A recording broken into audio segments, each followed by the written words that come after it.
Ketika kemarin Densus melakukan penangkapan di Poso sebanyak 22 orang secara serentak di semua sekitar Poso, ada Tojo Una-Una, Ampana, dan juga di kota Poso, ada salah satu anak muda yang saya wawancarai, saya interogasi. Umurnya belum genap 17 tahun. Dia ditangkap karena dia ingin melakukan aksi teror, melakukan latihan-latihan militer untuk naik ke Gunung Biru menggantikan kelompoknya Ali Kalora yang sudah dihabisi. Nah, dari hasil interogasi itu adalah dia ini siswa SMA 1 Poso. Akademisnya bagus, nilainya bagus, punya kecerdasan. Lalu dia keluar dari sekolah itu, dia berhenti. Karena apa? Dia mendapatkan pemahaman bahwa sekolah ini dibangun oleh negara Togut dengan biaya-biaya dari uang riba. Coba. Ini semua adalah negara riba karena ada kelindan perbankan di sini. Coba bayangin tuh. Ini kasus yang pertama. Kasus yang kedua, ada seorang mahasiswi Gunadarma yang dia meyakini bahwa karena bank itu adalah riba, lalu semua ini menjadi riba, termasuk jalan aspal yang melibatkan bank, gaji pegawai negeri yang melibatkan bank, sehingga menurut dia KTP pun itu adalah benda haram. Sehingga apa? Dia merasa mengalami keterjepitan sosial, lalu dia nyerbu ke Mabes Polri, bawa airsoft gun, dia bunuh diri di situ, minta ditembak. Namanya Zakiyah Aini, tahun 2020. Temuan-temuan seperti ini kemudian saya mengambil kesimpulan adalah bahwa paham-paham yang seperti ini pada akhirnya memberikan kita kepada dua pilihan. Either kita menjadi orang munafik atau menjadi kita manusia-manusia yang sempit. Kesimpulan saya itu pada akhirnya adalah kita betul-betul harus mempelajari agama itu secara komprehensif. Kalau kita mengharamkan bank, jangan naik pesawat, siapapun. Tidak ada maskapai penerbangan yang membeli lunas pesawat itu. Semuanya nyicil, pakai bunga dek. Jangan naik haji, naik pesawat. Jalan kaki aja. Janganlah kita jadi orang yang hipokrit, yang munafik, mengharamkan sumbernya dari hulu sampai hilirnya kemudian merasa dihalalkan. Ini jangan sampai seperti itu. Konsep usul fikih itu adalah tabi'ut tabi'un. Kalau di atasnya haram, di hilirnya pasti haram. Kalau di atasnya halal, di bawahnya belum tentu halal, bisa jadi haram.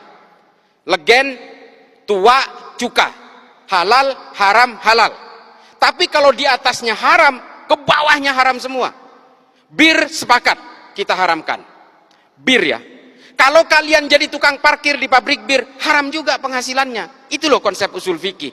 Kalian kalau ingin mengharamkan bank konvensional, apa yang kalian kenakan ini semua melibatkan bank. Kalian akan menjadi munafik semua. Lalu apa antisipasinya? Darul Iftah Majelis Ulama Mesir kemudian menghalalkan bank-bank konvensional ini dengan alasan riba, kita betul-betul mengharamkan itu. Allahu ahallal bai'a wa harrama riba, jelas. Tapi apakah bank konvensional masuk kategori riba? Ini yang diredefinisi ulang. Hukum perbankan itu diharamkan ketika produknya belum ada di abad pertengahan. Ini loh yang perlu redefinisi itu. Yang terakhir, maaf. Yang terakhir adalah pada intinya adalah apapun keyakinan kalian, tafsir kalian, agama kalian, satu kuncinya. Ini yang disebut dengan moderasi beragama. Kalau kalian meyakini bahwa Tuhan itu satu, yang Islam nih, yang Islam. Kalau kalian betul-betul meyakini kul huwallahu ahad, kalian betul-betul menganggap bahwa Islam itu adalah monoteism, termasuk yang beragama lain, maka kita juga harus meyakini bahwa manusia dimanapun dengan agama yang berbeda-beda, dengan Kristen, dengan Hindu dan Buddha, itu pasti diciptakan oleh Tuhan yang sama.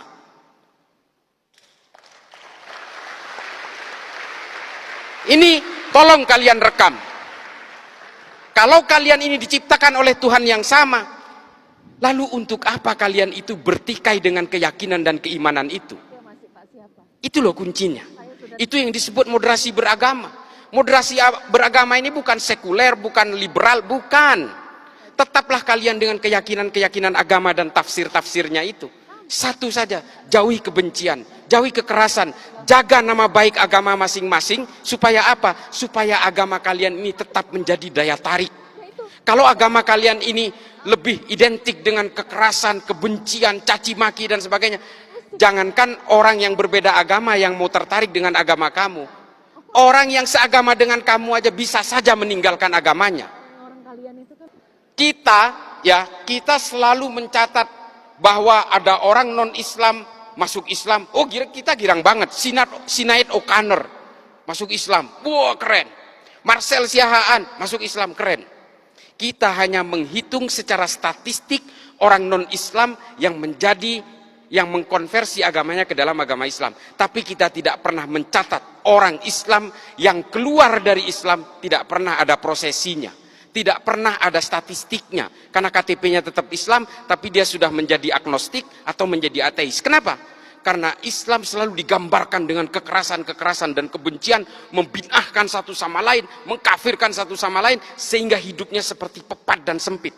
Agama bukan tujuannya untuk itu. Agama itu adalah melonggarkan berbagai isi batinnya tanpa menghilangkan konsep-konsep teologisnya, tanpa menghilangkan kehausan spiritualnya.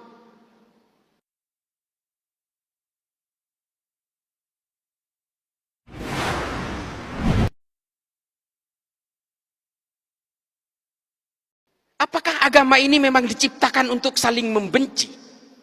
Apakah agama ini memang diciptakan untuk saling mengkafirkan? Fungsi agama adalah menertibkan manusia.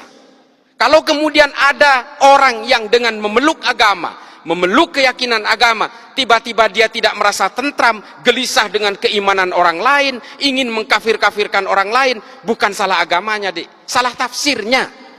Makanya saya bilang kita ini adalah penganut tafsir-tafsir agama. Lalu apa sikap kita kalau kita ingin dikatakan orang yang beragama? Jangan karena beragama membenci orang lain, mengkafir-kafirkan orang lain, lalu kemudian orang lain jika berbeda dengan kalian dinerakakan, setelah kalian merasa sudah tidak punya dosa lalu sibuk menghitung dosa orang lain. Ini artis hijrah tuh kelakuannya tuh. Dulu pemain musik setelah merasa hijrah mengharamkan musik. Teman-temannya yang lagi bermain musik diharam-haramkan, dineraka-nerakakan. Tuh kelakuannya. Setelah dirinya merasa tobat, lalu dia sibuk menghitung dosa orang lain. Ini karena tafsir-tafsir al-wala wal-bara itu loh. Ini betul-betul menjadi concern saya. Makanya kalau kalian lihat di TV, saya selalu menentang ini. Ayolah bawa agama Islam ini, termasuk agama-agama lain ini, tolong bawa deh ke dalam arah kedamaian, anti kebencian, anti kekerasan. Itu baru beragama namanya.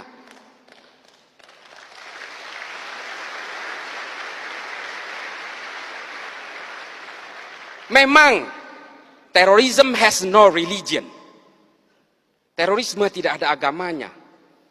Semua agama punya potensi untuk melahirkan terorisme dan kekerasan. Semua agama, bukan hanya Islam deh. Cuma kenapa saya concern kepada agama Islam? Satu, Islam itu adalah agama yang paling banyak dipeluk oleh manusia Indonesia hari ini, dan saya sendiri Islam. Di India terorisnya orang Hindu deh, Bharatiya Janata garis keras. Di Myanmar siapa terorisnya? Orang Buddha deh. Namanya Asin Wiratu. Apakah di Jerman itu ada teroris? Ada, Protestan. Namanya Baader-Meinhof, nama kelompoknya.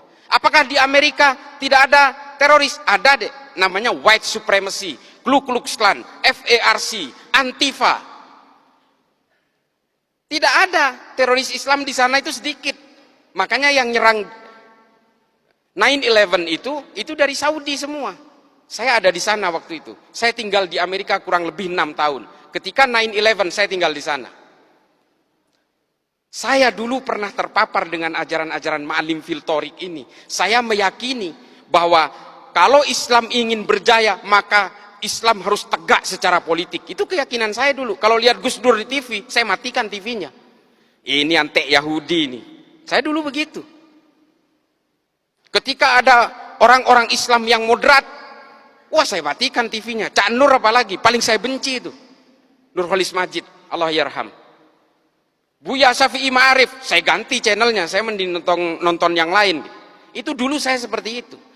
Tapi kemudian saya berusaha mempelajari semuanya.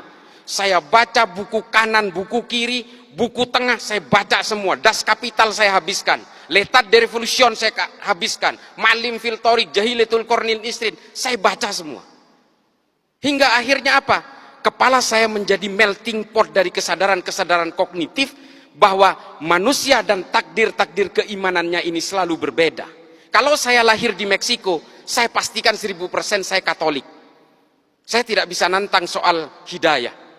Ini benar-benar prerogatifnya Allah. Tapi kalau saya lahir di Argentina, saya Katolik deh.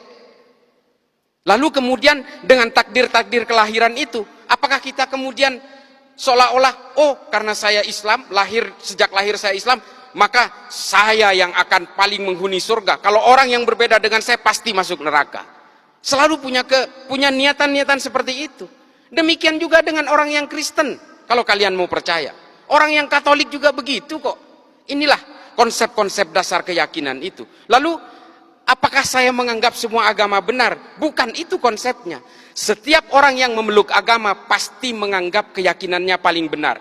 Persoalannya, apakah dengan menganggap keyakinan saya yang paling benar, apakah saya harus menyalah-nyalahkan keyakinan orang lain? Kan nggak harus. Itu adalah kesalahan besar, offsetnya di situ.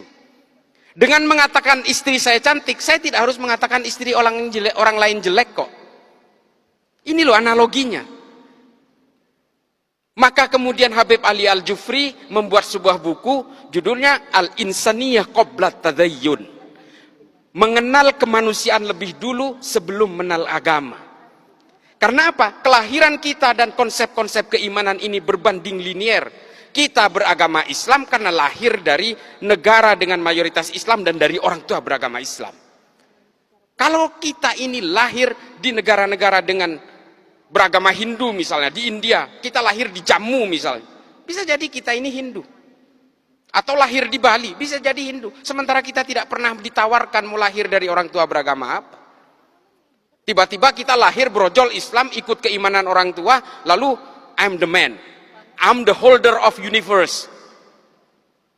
Ini loh penyakit-penyakit orang yang kemudian menghegemoni keimanan bahwa dia itu adalah pemegang kebenaran tunggal. Makanya kalau kita ingat tulisannya Thomas Aquinas dalam Summa Theologica, saya paling memegang ini. Meskipun Santo Thomas Aquinas ini adalah seorang Katolik, bukunya itu saya habiskan. Saya itu pembaca buku, Dek. Ya saya nggak jumawa ya. Saya itu 1000 halaman rata-rata per bulan. Saya baca buku itu. Makanya saya merasa I'm feeling free. Saya merasa merdeka dengan berbagai bacaan yang saya baca ini. Saya betul-betul tidak terbolgol oleh keyakinan-keyakinan sepihak. Kata Thomas Aquinas apa? Hominem unius libri. Saya paling takut kalau ada orang baca satu buku lalu dianggap ini adalah kebenaran paling mutlak. Ini loh, bahaya sekali.